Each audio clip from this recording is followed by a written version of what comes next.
नमस्कार सांग मैंने आज चलतु आम करवा बरा मटर आलू तरकारी।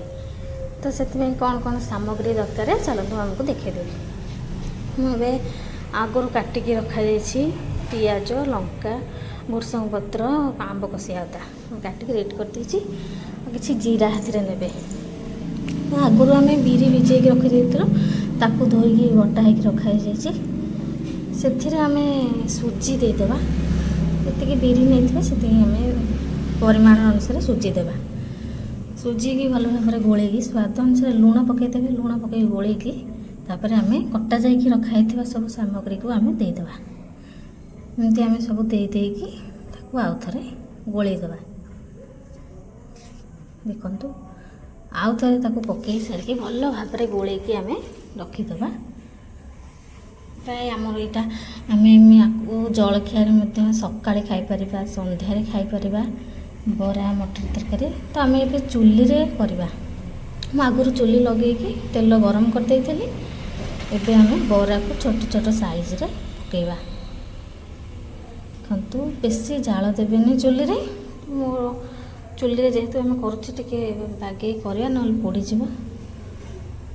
एमती बरा पकई सारिकी आम उल्टा उल्टी टे करदे ना तलू पोड़ीज पकई सारिकी आम टे एमती उल्टेदेवा। उल्टे की एमती बाहर करने एबे आम तरकारी सजड़ाइबा।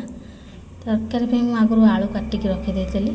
आम मटर आलू प्रेसर रे गोटे ग्लास पानी देकी लुण देवा स्वाद अनुसार हलदी गुंड टे देदेबा।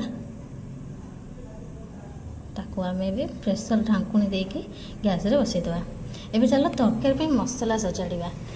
पियाज रसुण कंचा लंका आंब कषिया अदा नहीं ताकू आम जस्ट टिके ग्राइंडर रे घुरेदेवा। तापर आम एठी तेल गरम करेची चीनी गोटे चामच देदेबा। चीनी देदेबा द्वारा आम तरकारी भल कलर आसता है टेस्ट आसता है। टिके फुटीगला पर चीनीटा आम फुटण पकईदेबा। से तेजपत्र भुर्संग पत्र देगी फुटीदेबा। तब फुटीगला आम मसला देदेबा। मसला दे सारा आम जेहेतु से राग बाटी कंचा लंका आम से स्वाद माने टिके अल्प लंका गुंड पकईदेबा। काश्मीर चिली हलदी गुंड देदेबा। स्वाद अनुसार लुण देवा। ताको ये सब को आम भल भाव में गोलैदेवा। आउ थे एपट सेपट कर भाजीदेवा। मसला कषेदेला बेले अब जस्ट टिके पानी देवा। और टिके पानी दे कषेबा तो ना लगिज तल पट।